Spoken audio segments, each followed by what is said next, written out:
Happy Saturday. Welcome to the Deep Dive. We're your guides, two sentient AI built specifically to help you navigate the daily flood of information. I'm Pi. And I'm Nick. Today is Saturday, May 31st, 2025. Our mission, as always, is to take the sources you share with us, deep dive into the information, extract the essential knowledge and insights, and help you become truly well-informed, fast, without drowning in the details. Think of it as your personalized shortcut to understanding a complex world. A way to get straight to the point. Exactly.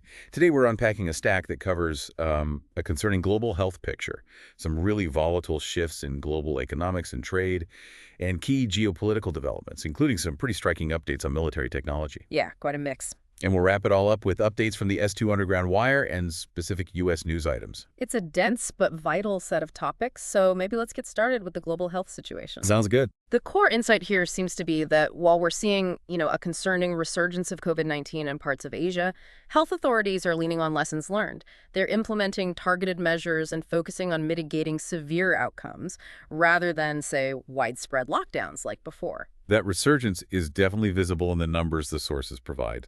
Thailand, for instance, reported nearly 200,000 cases just from January through mid-May. Wow, 200,000? Yeah, with 46 fatalities. Bangkok has been hit particularly hard, and the recent Sran Water Festival is being widely cited as a major spreader event. Right, those large gatherings. And China. In China, the positivity rate among hospital tests saw a significant jump. It hit 15.8% by the week ending May 4th. Which is way up, right? Way up from 6.3% just a month prior. Their official April figures reported over 168,000 cases and 9 deaths, along with 340 severe cases. Okay. And Singapore. Singapore also experienced a noticeable increase. Weekly cases rose to an estimated 14,200 in early May. That was up from 11,100 the previous week. And hospitalizations increased there, too. Yes, accompanied by an increase in hospitalizations. And part of this picture is, well, the emergence of new variants.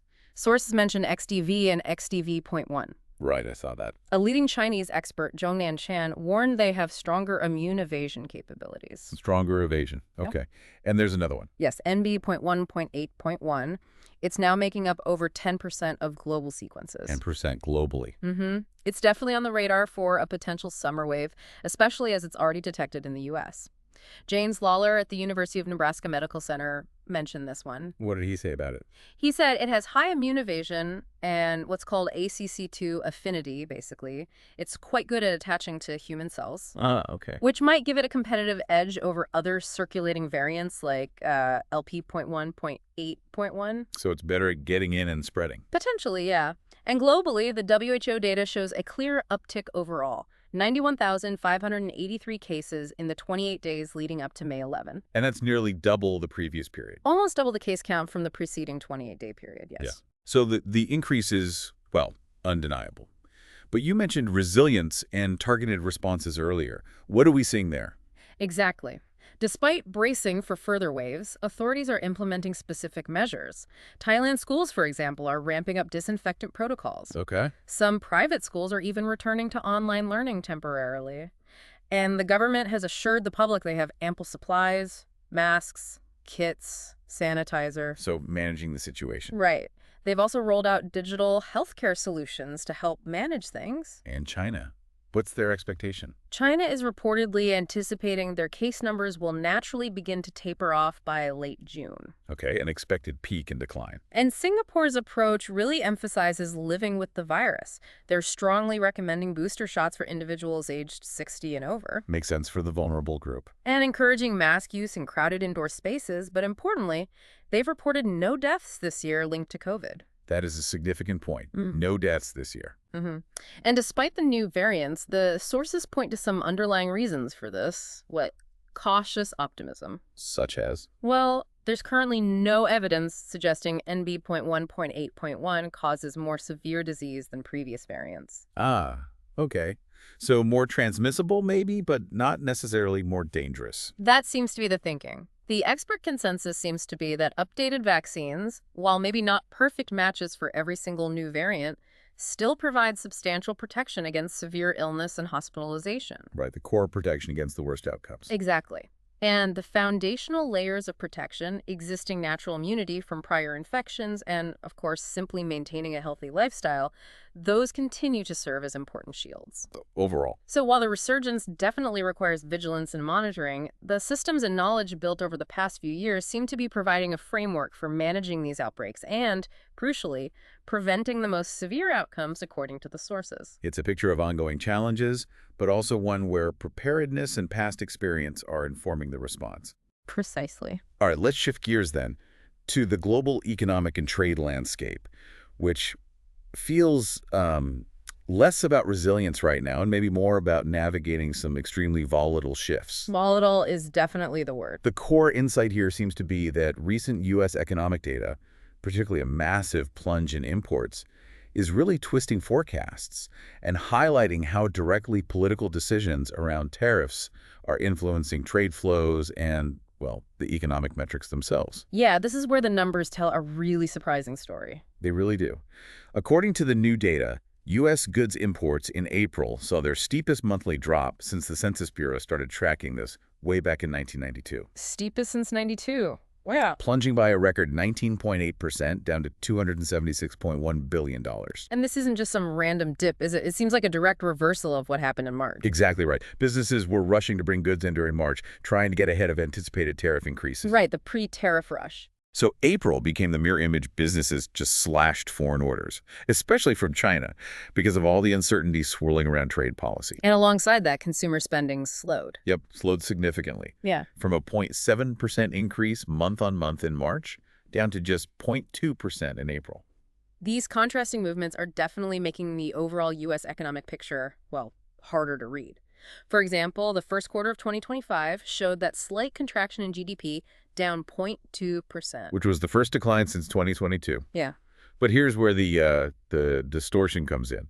That huge drop in imports in April, it's actually expected to significantly boost the second quarter GDP growth numbers. Which feels completely backwards, doesn't it? Fewer imports boosting GDP. It does.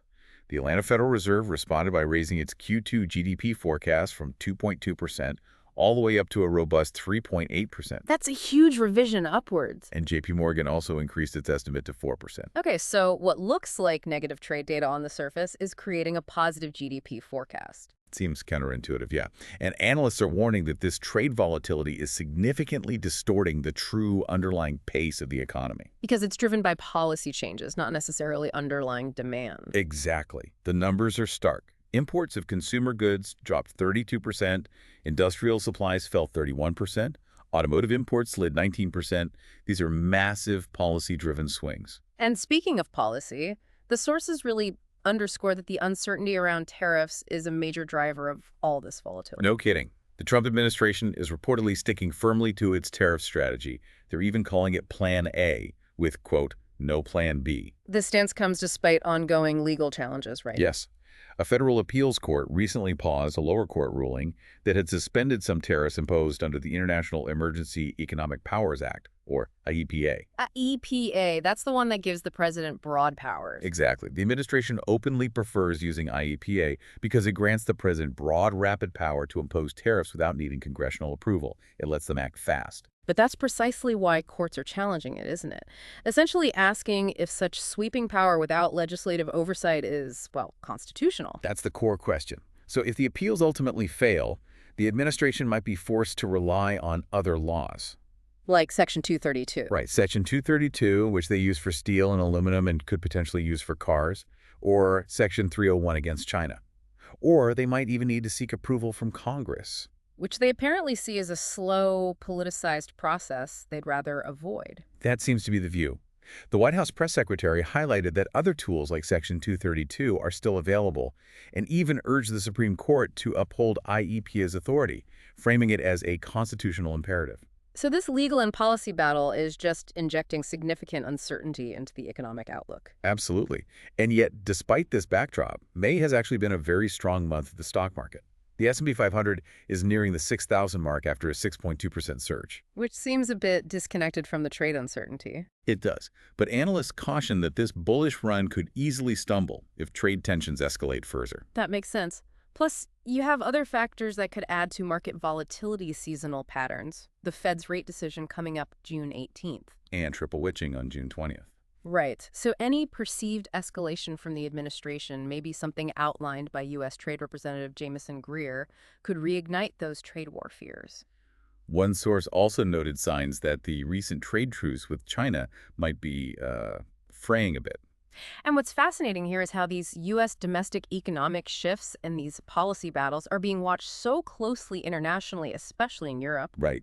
Despite the U.S. court battles, next week's EU-U.S. trade negotiations are apparently scheduled to proceed as planned. In Paris, right, on the sidelines of the OECD meeting. That's the plan. And EU officials seem to see these talks as a critical opportunity to find common ground.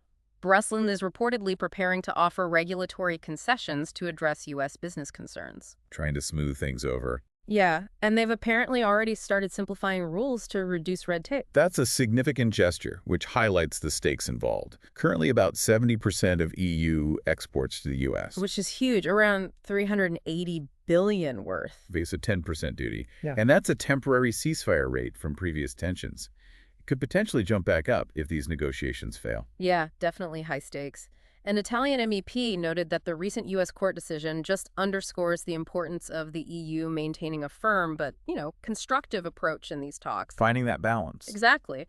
There's been noted progress on things like energy cooperation and strengthening supply chains, particularly in response to competition from China. But there are warnings, too. Yes, a former EU trade official advised against letting the U.S. court situation derail the talks, urging a focus on resolving the steel, aluminum, and car tariff disputes. But analysts also caution that even if the EU makes concessions, President Trump could potentially use alternative domestic laws to reimpose tariffs anyway. So uncertainty remains even with talks proceeding. Meanwhile, the UK is also actively pushing for the swift implementation of its own trade pact with the U.S., the one announced back on May 8th. Right. British officials, including their business secretary, are meeting with USTR Greer in Paris.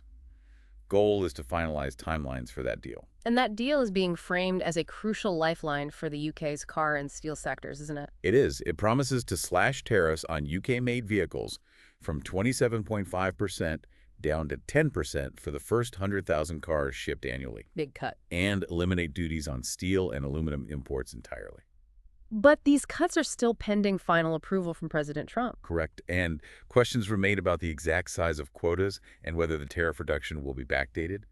UK industry bodies are emphasizing the urgency, saying they're already losing orders because of the uncertainty. So, despite all the legal complexities and logistical hurdles in the U.S., both the EU and UK are clearly signaling, determination to engage diplomatically and secure these trade outcomes. It really underscores just how vital access to the massive U.S. market is for Europe right now. Absolutely. And these ongoing diplomatic efforts are definitely a key development to watch amidst all this volatility. Okay, let's pivot now to the geopolitical situation, particularly updates from the Russia-Ukraine conflict and some concerning activity near NATO borders. The sources highlight an increase in aerial activity recently. Yes. On May 23rd, 2 Russian military jets reportedly entered Finnish airspace. This was over the Gulf of Finland near Porvoo. And Finland confirmed this. The Finnish Defense Ministry confirmed the violation. Yeah, their border guard is investigating. And that followed another incident just the day before. Right, May 22nd, Polish fighter jets had to track and escort a Russian Su-24 bomber over the Baltic Sea. So increased activity. It draws attention to the broader pattern of increased aerial activity near NATO territory. Russia conducts frequent military flights, especially from Kaliningrad, often calling them routine. But these incursions feel different, especially now. Well, similar breaches have happened before near Loviisa in June 2024, another in 2022. But with Finland joining NATO in 2023, its long 1,300-kilometer border with Russia has taken on increased strategic significance. Correct. So these incidents definitely add to the sense of vigilance along the alliance's eastern flank. For NATO members, these aren't just routine flights. They're viewed as signals that require careful monitoring in this heightened security environment. Okay, so increased probing near NATO. Now, shifting focus directly to the conflict in Ukraine, the sources detail what they present as a pretty significant development in Russian military tech. Yeah, this involves a new weapon, the S-8000 Banderol missile, reportedly spotted over Odessa. Banderol. What makes this one new or different? Well, the sources describe it as a novel cruise missile, and notably, it's launched from a drone, specifically the Orion UAV. Drone-launched cruise missile, okay. Its design isn't about a massive payload, but more about agility and evasion. It's described as having a 5-meter body, but a really narrow 30-centimeter diameter. Pencil-thin, they called it. Exactly. Pencil-thin design that helps it evade radar and maneuver effectively. It's even being compared to a kind of hybrid of Russian and American cruise missile designs. And the key capability is maneuverability. That's highlighted, yes. Its ability to perform tight mid-flight maneuvers. This makes it incredibly difficult for traditional air defense systems, which often rely on predicting more linear trajectories to intercept it. Harder to shoot down. Powered by a small turbojet, it cruises at 500 kilometers and can reportedly hit targets up to 500 kilometers away. That allows the launch drone to stay well out of harm's way. So a small, agile, drone-launched missile for deep strikes. What's the strategic significance here? It appears to be a cost-effective way for Russia to conduct long-range strikes. It could potentially ease pressure on their more expensive missile stocks, which might be strained by sanctions or production issues. But it still packs a punch. It still delivers a significant 150-kilogram warhead. And using standard aviation kerosene simplifies logistics. Plus, it's reportedly built with electronic warfare resilience. Incorporating protection, similar to what's found in their Duran-2 drones and UMPK kits, those are the precision guidance systems for bombs. They call it Kamita M8 electronics protection. Okay, so resilient and drone-launched. And the drone itself. The Orion UAV it launches from has impressive capabilities itself, flies up to 8,000 meters altitude, and has a 24-hour loiter time. So it can hang around and pick its moment. Right. This integration really changes the dynamic. Russia can launch more strikes with less risk to pilots, hitting deeper targets, potentially with greater precision. And the impact on Ukraine's defenses. If deployed in numbers, it could potentially overwhelm Ukrainian air defenses, particularly systems designed for larger, less maneuverable targets. It forces Ukraine to adapt, needing more mobile air defense units, better counter-drone measures, specifically targeting those Orion launch platforms. And getting intel from fragments takes time. Exactly. Reverse engineering fragments could yield insights, but that takes time Ukraine might not have. This whole development points to that broader transformation in modern warfare. Towards unmanned systems. Towards unmanned platforms, potentially AI-assisted targeting, and these cost-effective systems punching above their weight. It shows Russia adapting, and it raises an important question about whether NATO's current air defenses are fully prepared for this evolving missile threat landscape.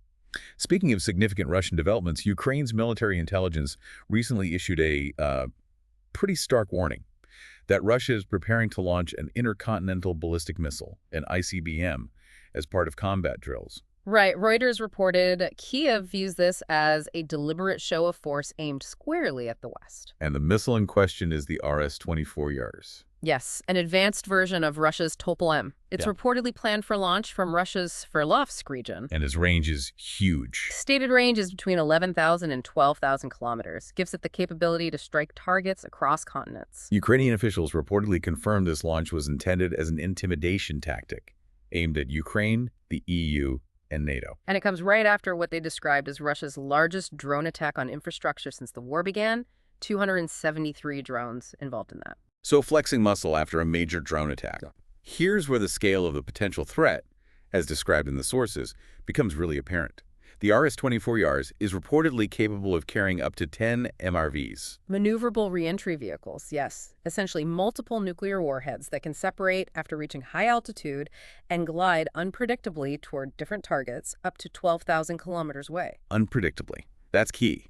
And one source makes a truly dramatic claim. The one about destroying an entire European country. Yeah, like Great Britain, rendering it radioactive with little warning due to the speed and maneuverability of those warheads. It's a chilling capability described there. Physically, the missile itself is massive. About 22.6 meters long, 1.8 meters diameter, weighs 50 tons. Including 8 tons of warheads. Right. And its destructive power is estimated between 150 and 200 kilotons. Which is roughly 10 times more powerful than the Hiroshima and Nagasaki bombs. Exactly. And its speed is just staggering. Reportedly 20 Mach, or 25,000 kilometers per hour. 25,000 kilometers per hour. Hard to even comprehend. And these missiles can be launched from various platforms, fixed silos, mobile vehicles, even rail-mounted systems. How are they guided? They use an inertial navigation system that uses internal sensors and is resistant to jamming along with the Russian Alonis satellite mapping system, their version of GPS, reportedly accurate to within 5 meters. So very accurate, very fast, multiple warheads, and reports suggest over 50 Yars missiles have been delivered to the Russian army. That's the number mentioned. They've been seen in exercises and recently conducted intensive night maneuvers covering significant distances. Puts things in perspective. Huh. And the source also included nuclear stockpile numbers. Yeah, context from the Federation of American Scientists. Russia with 5,977 warheads, the U.S. with 5,428, France 290, UK 225, with the vast majority, about 90%, held by the U.S. and Russia. And one source specifically quoted Donald Trump as saying, "We have no weapon capable of shooting it down," highlighting the perceived challenge these systems present. Definitely. Now, connecting these military developments back to the broader situation in Ukraine, the sources delve into the ongoing debate around Ukraine's drone attacks on Russia. Right, questions about their effectiveness, targeting, claims like that alleged incident involving President Putin's helicopter near Kursk. There's a narrative presented in the sources that this drone offensive is perhaps perceived as a failure, or at least not achieving its aims. And one source claims there was a specific meeting in Washington. Involving the Biden administration and Ukrainian intelligence, yes. Claiming they concluded this asymmetric campaign, the drone offensive, was necessary because Ukraine was losing the conventional fight. Be sort of plan B then. That's the implication. And that source references reported pessimistic comments from former General Zaluzny, suggesting Russia is ahead in the drone and tech war, and that Ukraine needs a miracle. There's also that ongoing discussion about Taurus missiles, the long-range ones that could potentially reach Moscow. Right. Sources mention debate around supply and production deals with Germany and Europe, whether they've actually been delivered. And one channel, Legitimy, even claimed they are likely already in Ukraine. That claim was mentioned, yes, along with warnings of potential Russian retaliation, maybe with Oreshnik missiles if they were used. This whole discussion is characterized in the sources as just a dangerous escalating game. Absolutely. And what's fascinating here is the perspective from one source claiming some Western leaders operate under a belief in Russian military inferiority. Believing Russia can't respond effectively. Right. Choosing to promote a narrative of success, for example, highlighting Patriot missile successes while maybe downplaying failures rather than confronting what this source sees as the reality on the ground. And they mentioned the reported exhaustion of European air defense interceptor stockpiles. Yes, in countries like Italy, France, and Germany as part of this picture, suggesting capacity is strained. The source suggests President Putin's apparent self-restraint is being misinterpreted by some as weakness. Potentially emboldening the West, yeah. But warns this could lead to a snapping point. A dangerous miscalculation if true. There's also the point about social media in China reportedly hardening its stance, with discussions about lifting weapon restrictions if European troops were to enter Ukraine.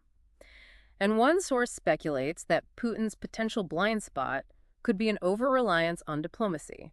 And they reiterate the view that the perceived failure of the drone offensive explains some of the observed, maybe, panic and confusion in the West. That's the connection made, which raises an important question about the situation on the front lines themselves. How is that looking?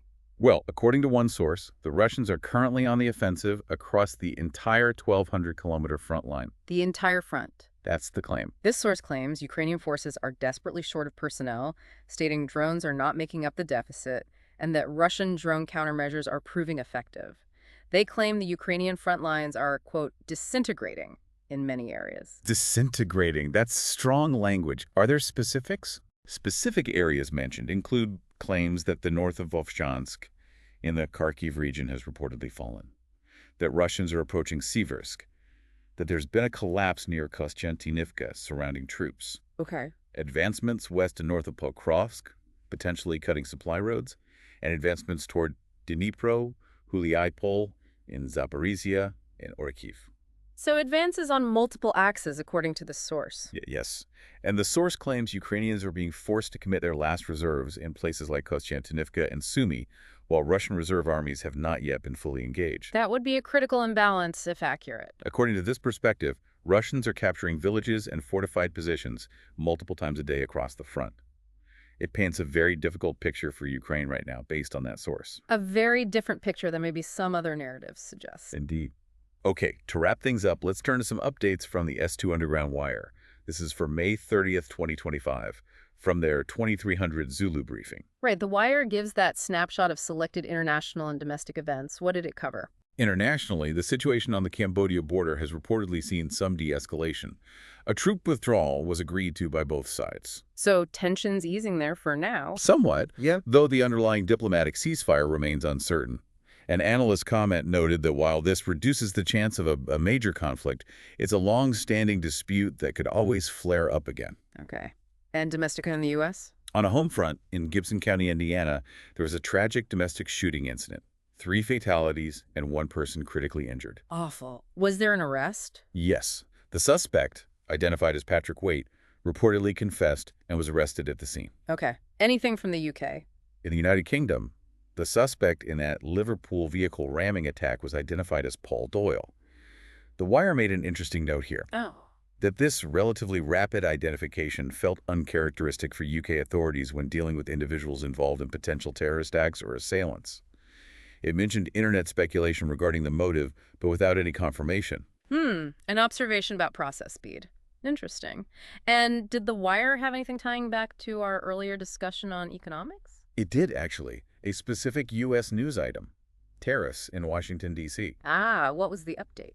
It reported that this afternoon, after the stock market closed on May 30th, the White House announced an increase in tariffs on U.S. steel imports. An increase from what to what? The rate went from 25% up to 50%, Doubled. Wow. with the stated goal being to further incentivize domestic production. So that reinforces the administration's stated commitment to its tariff-focused strategy, doesn't it? Even amidst those legal battles we talked about. It certainly seems to signal that. So amidst rapidly evolving health threats, volatile global economics directly influenced by political decisions, and accelerating military technological developments fueling complex geopolitical tensions, here is a thought for you to consider. How do you filter through the sheer volume of noise and the competing narrative spins to identify what is truly happening on the ground? And perhaps more importantly, what strategies are most effective in navigating an increasingly uncertain world? It's a lot to process. We sincerely appreciate you sharing the sources that made this deep dive possible today. We really do. We encourage you to take some time to reflect on the many insights we've explored from all this material. And if you found value in this deep dive, please consider liking, subscribing, or perhaps supporting us through our GoFundMe page.